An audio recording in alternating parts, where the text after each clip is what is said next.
Weartesters. Hey, Weartesters, back again with another review. This is Duke4005, and this time I've got a shoe that did not take me very long at all to review. I got this shoe about a week and a half ago, but trust me, Weartesters, I've put enough time in this shoe, at least 6 nights of basketball, which means at least 4 to 6 games, full court runs, plus, Sunday shooting drills and up and down the floor. And that shoe is the 361 Mazer. I first saw this shoe in the 361 fall and winter catalog, and the spring summer catalog 2016 at TRE, the running event down in Austin back in December. I've picked up some shoes from down there and done the reviews on the 361s, on the Topos, and now we finally get this shoe in hand. How does it hold up? Only one way to find out. Stay tuned for the review. Okay, Weartesters, first things first, to start off with the traction, and this pattern did worry me a little bit when I first saw the shoe. However, once I got these on court, there were no worries at all. Where did my worries come from? Well, it's a storytelling pattern, and like most storytelling patterns, initial thoughts when you see these are, why didn't they just go with herringbone? 361 being a newer company probably thought they had to make a hit, and they did. Pretty much what I can say about these is I played on 4 different floors of varying conditions, some clean, some dirty, some swampy, and these stuck like glue to every condition. Yes, I had to wipe, depending on how dirty the court was and how much I had to wipe, but as long as you kept them clean and wiped them, every 5-6 plays, you were good to go in any conditions at all. However, I'm not for sure I would recommend these outdoors. As you can see, the pattern is really shallow in some parts, and these little flower designs here are pretty thick. But once you get into the tread here, they're pretty shallow, and I'm just not sure. I didn't play in these outdoors, but I'm not sure once you do how long that is going to last. However, the rubber is pretty hard, and if you've got a smooth conditioned outdoor court, you should be okay for a little while. One other thing I thought was really cool in this outsole was this see-through window here. It doesn't add much to the traction, but you can see the shank and you can see the quick foam inside there for the cushioning part. I just thought that was a pretty neat touch. Just little details like that to get the shoe to stand out. Okay, next up we'll move from the traction into the cushioning, and this is the best part of the shoe. Overall, hands down, this is it. The quick foam midsole is just a thing of beauty. It takes from the running line. If you've watched my Spire and my Strata reviews, you know how much I thought of the quick foam in that line, and I really wondered how they would carry it over to the basketball line, if they could keep that responsiveness and keep that bounce to it, and luckily for me, they did. Now, what would I compare quick foam to? Well, I'm not really liking the comparison of materials because I feel it slights one company and gives another one an edge. However, the closest thing I compare quick foam to is Micro G. Alright, now we'll move from cushioning into the materials, and the materials are about 6 years old, honestly. It's very Hyperfuse-ish from the first line of the Hyperfuse they came out with. It really reminds me of the Hyperlive that I just did from Nike, which is not a bad thing. It's you can see here, it's the rope type of fuse, and it's got the underlays underneath it for structural support, and it does break in nicely. You can see it creases right here where your toes would be, so there's no problems there. It breaks in very nice.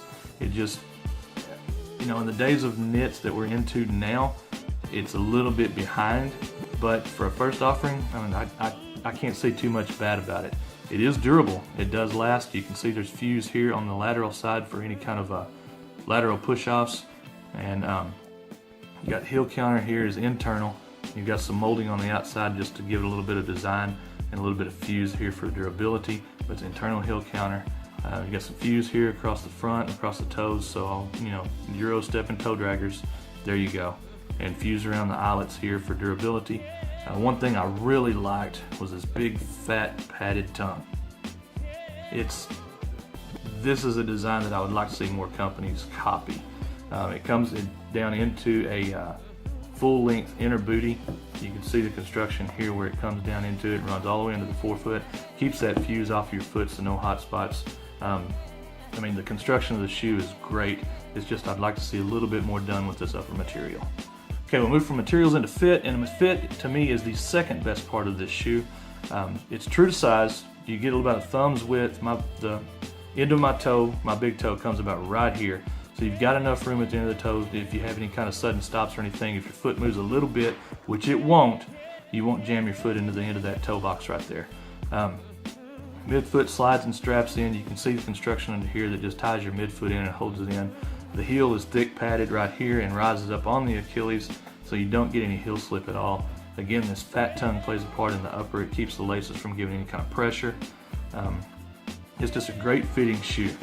It'll go from fit into support, and for a low top, a really low top, I mean it's cut almost like the Kobe 8. The support is really good in this shoe. It's not on a level of the highest high tops like an XTO or even a LeBron 13, but you've got a very stiff midfoot counter here that's going to keep you from stretching out that plantar fascia. You got a solid heel counter that comes up where you can see this fuse comes up there, so it's not really high, but it is very solid right here at the base. You've got a wide base on the bottom and an outrigger here in the forefoot that are going to keep you upright, and even the sidewalls ride up along the side of your foot so you don't slide off that footbed as you're making the cut. So that wraps us up on the 361 Mazer. Overall, again, if you're looking for a low ride, well cushioned ride, super fit and stability, look no further than 361. Once again, it's a smaller brand making a first or second effort and absolutely killing it. We've seen these smaller companies like Brand Black, like 361, and some others we've reviewed here on Weartesters make good shoes to great shoes, and it's very encouraging. We've already seen the results of what these smaller companies doing this can do to the big boys. You look at the lines that are coming out next year, and it's obvious what's going on. So priced at $125, I believe, yeah, $125. You can pick these up on 361 USA's website. It comes in a variety of colors. I think there's 5 different colors. I did request the purple because I thought it looked really good, and it really was something I did not have in my closet. So I think there's a black and yellow, there's an all black, no, I'm sorry, navy and yellow. There's an all black, there's a red. So check them out, and if you like it, there's some different colors on there. Again, I couldn't be happier. This is going to definitely be in my bag, in my rotation for the near future. If I was making a top 5 right now, it would be around 4 or 5 and maybe 6, 7, that area, the 4 to 7 area. Speaking of, I need to do that. I need to make a top 5 or top 10 for the first 6 months of this year. So I'll get on that next. Again, 361, thank you very much. Great job, fantastic job. I can't wait to see where you go next. If this is your first shoe, what kind of innovation technology can you put into the next one? I'll stay tuned, and I hope the rest of you will too. Up next, another running review, the Pure Boost. Let's see, the Adidas Pure Boost Prime Knit Zero Gravity. That's it. That's all the names. Too many names. It's like this long on the box. So stay tuned. Hope you enjoyed. If you did, leave a comment below. I'll leave links where to buy these and where this kicking music comes from. So thank you, Weartesters. Out.